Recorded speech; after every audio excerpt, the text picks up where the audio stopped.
আন্তর্জাতিক ব্যক্তিত্ব নোবেলজয়ী ডক্টর মোহাম্মদ ইউনূস দায়িত্ব নেওয়ার পর অনেকের মাঝে স্বস্তি ফিরে এসেছিল। আন্তর্জাতিক সংস্থাগুলো প্রতিশ্রুতি দিয়েছিল উন্নয়ন সহযোগী হয়ে পাশে থাকার, কিন্তু সরকারের প্রথম 6 মাসের প্রতিবেদন বলছে ভিন্ন কথা। দিন যতই গড়াচ্ছে, দূরে সরে যাচ্ছে আন্তর্জাতিক ঋণ প্রদানকারী সংস্থাগুলো। তাদের কাছ থেকে যে ঋণ পাওয়া যাচ্ছিল তা গত বছরের তুলনায় অনেক কমে গেছে। তবে বেড়েছে বিগত সরকারের রেখে যাওয়া বিশাল ঋণের বোঝা। সেটি পরিশোধ করতে গিয়ে প্রতিনিয়ত চ্যালেঞ্জ মোকাবেলা করতে হচ্ছে অন্তর্বর্তী সরকারকে। ফলে সরকারের আর্থিক অবস্থা ক্রমশ সংকুচিত হয়ে পড়ছে, জানিয়ে লেজে গোবরে অবস্থা ইউনূস প্রশাসনের। অর্থনৈতিক সম্পর্ক বিভাগের ইআরডি প্রকাশিত জানুয়ারি মাসের হালনাগাদ প্রতিবেদনের তথ্য বলছে, 2024-25 অর্থ বছরে প্রথম 7 মাসে বিদেশি ঋণের ছাড় 10.44% কমেছে, আর ঋণের প্রতিশ্রুতি কমেছে 66.22%। অর্থনীতিবিদরা বলছেন, সরকারের ঋণ পরিশোধ 30% বেড়ে গেছে, যা প্রায় 8,586 কোটি টাকা। সরকারের এখন যে পরিমাণ অর্থ ঋণের সুদ পরিশোধ করতে খরচ হচ্ছে তা দেশের অর্থনৈতিক অবস্থা এবং আয় ব্যয়ের সঙ্গে সামঞ্জস্যপূর্ণ নয়।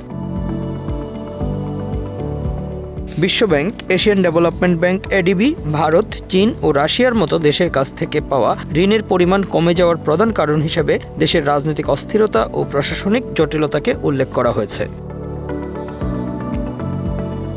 সরকারি ঋণ সম্পর্কিত নতুন প্রকল্পের জন্য প্রয়োজনীয় তহবিলের যোগান দিতে এই অস্থিরতা বড় বাধা হয়ে দাঁড়িয়েছে। বিশেষ করে যেসব দেশ থেকে ঋণের প্রতিশ্রুতি ছিল সেগুলো আর আসছে না, যা দেশের দীর্ঘমেয়াদী অর্থনৈতিক পরিকল্পনায় আঘাত হেনেছে। অর্থনীতিবিদরা বলছেন, এই পরিস্থিতি দেশের অর্থনীতির জন্য বিপজ্জনক হতে পারে যদি তাৎক্ষণিকভাবে সমাধান না করা হয়।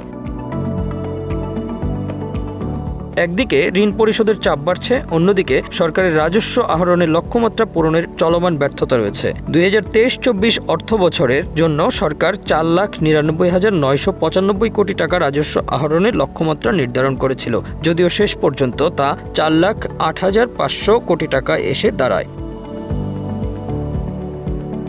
চলতি অর্থ বছরে রাজস্ব আহরণের লক্ষ্যমাত্রা 5,41,002 কোটি টাকা নির্ধারণ করা হয়েছে, কিন্তু রাজনৈতিক অস্থিরতা ও প্রশাসনিক সমস্যা পরিস্থিতির কারণে এটি জটিল করে তুলেছে। চলতি অর্থ বছর উন্নয়ন সহযোগীদের মধ্যে সবচেয়ে বেশি অর্থ ছাড় করেছে Asian development bank ADB, $1 billion কিছু বেশি, অথচ তাদের $70 কোটি প্রতিশ্রুতি ছিল, কিন্তু সংস্থাটি তাদের ঋণ সরবরাহ কমিয়ে দিয়েছে।